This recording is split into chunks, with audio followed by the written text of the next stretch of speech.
So can we please? We love the people in LA. Because if you're in LA and you're watching our pod, you're like super, super based, actually. You are super based. Right? And we love you for who you are. We just don't care about all the underground tunnels and all the burning of these rich mansions with all these pedophiles. We really don't give a shit about them. They can burn in hell. It must be really difficult for people in LA to watch us because they're walking around going, dude, we have all these ideas and we got it from Matt and Peter, but I can't talk to anybody else. You can't. You'll get skinned alive. So they're actually kind of brave. There's a braveness to that. And our hearts go out to all you LA and California people who love the Matt Kim podcast. This is an opportune time for you to smash the like button, to share it, and to comment below because we still need many of you to check in SAR. Make sure you do that. Because, if you really want to make a difference in the country and difference in the world, it's not enough to get the conservative demographics and geographic regions to support you. Actually, if you really want to make a change, you have to win the population centers. You have to win the cities. You have to. It's an unfortunate occurrence, Matt, but the mental models and demographic of the cities is quite blue. That doesn't mean you give up. It's like this weird unspoken rule that conservative America has decided that we will focus on middle America and the liberals get to own and monopolize the cities. But why is that true? The cities have the most money, have the most influence, are the power vacuums of our country. And the conservatives have almost like just, you guys can have it. Where's the fight? How can you change anything when you let the power vacuums stay the way they are?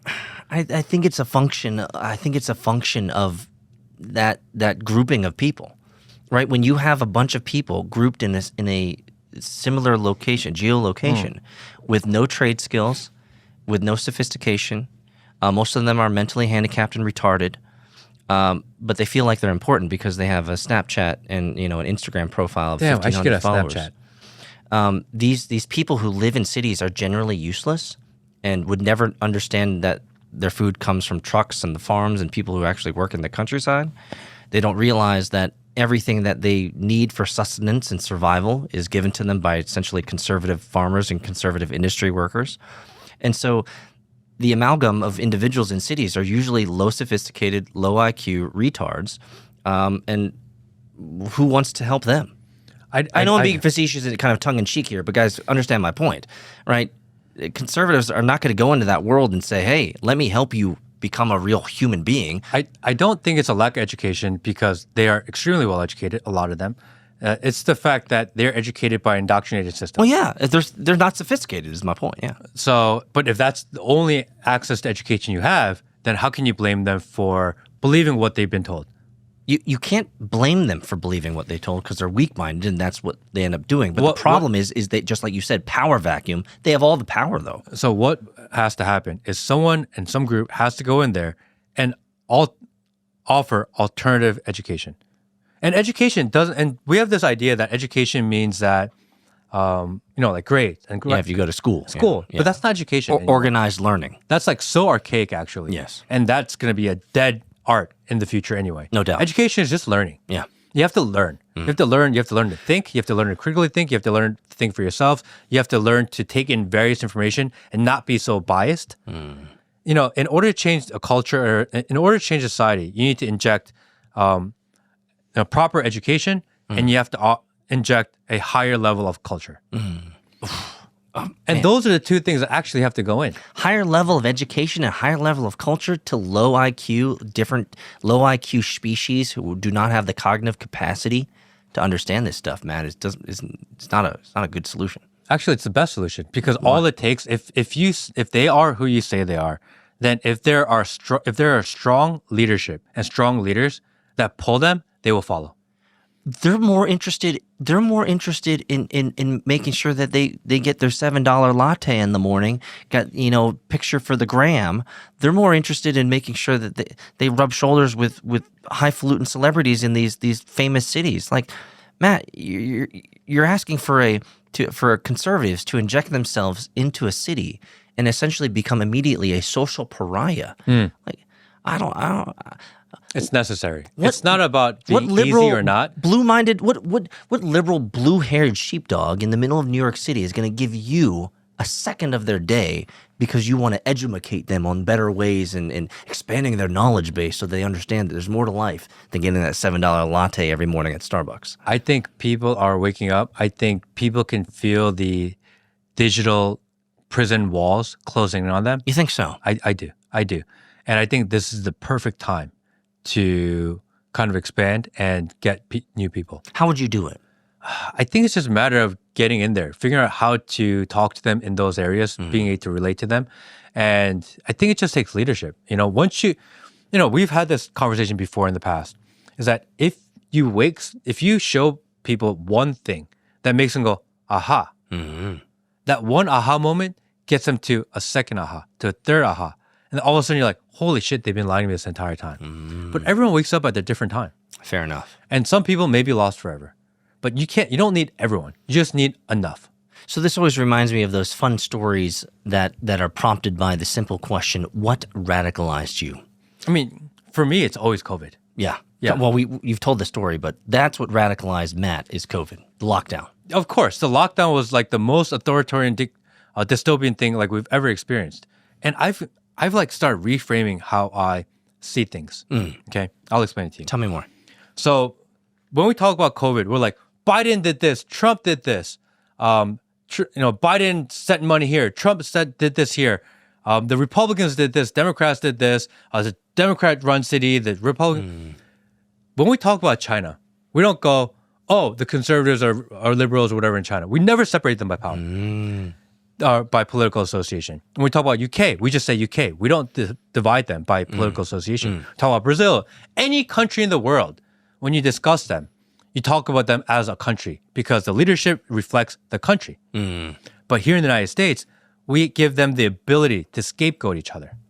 Plausible deniability.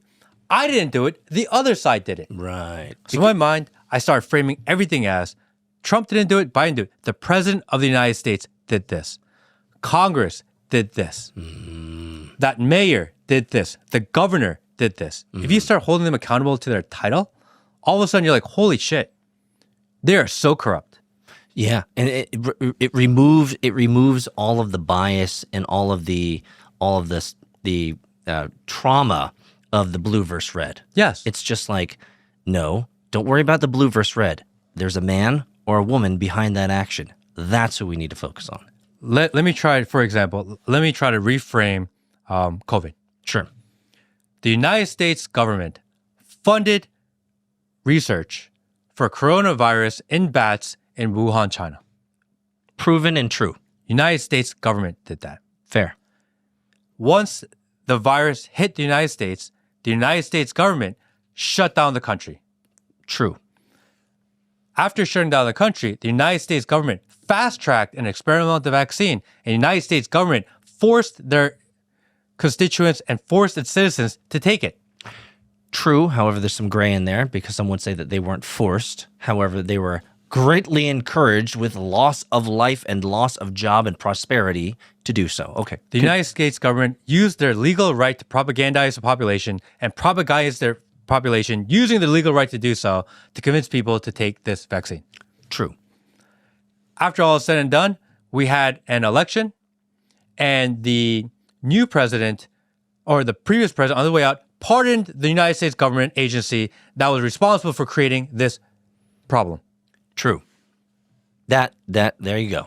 And the same president of the United States, the president of the United States and the United States government now wants to give money to tech oligarchs to create and expand this program even further. True. If you remove who the president is, if you remove the party affiliation, this story is fucking wild.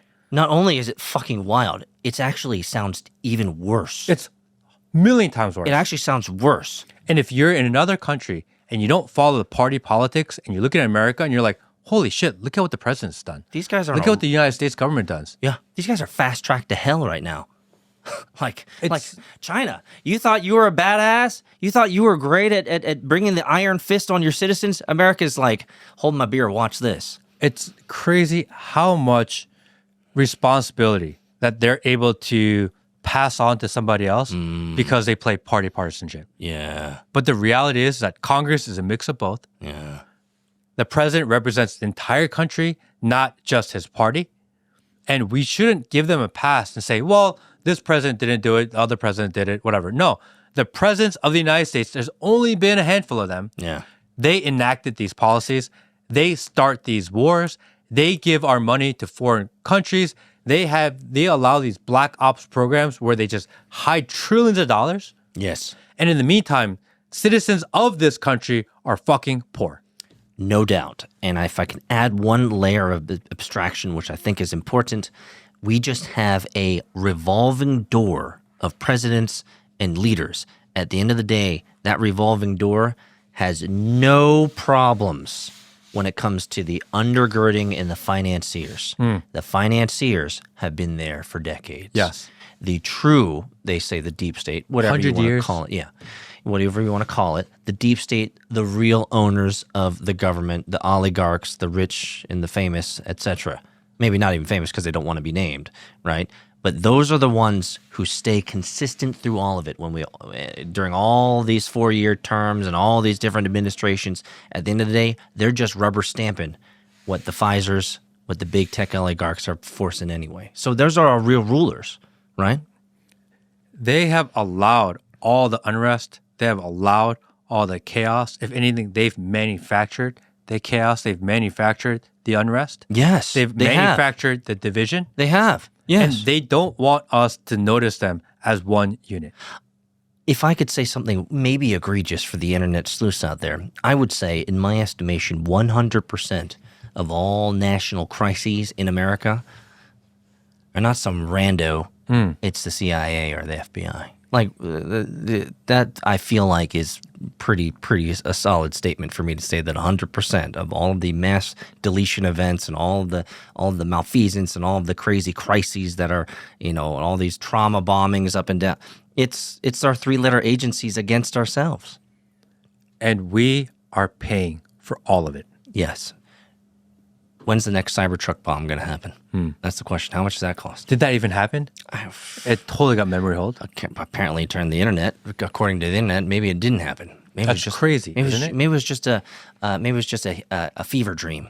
Like, just a couple weeks ago, we had a plane and a helicopter collide in the middle of the air in Washington, D.C. Hasn't happened for a long time, too.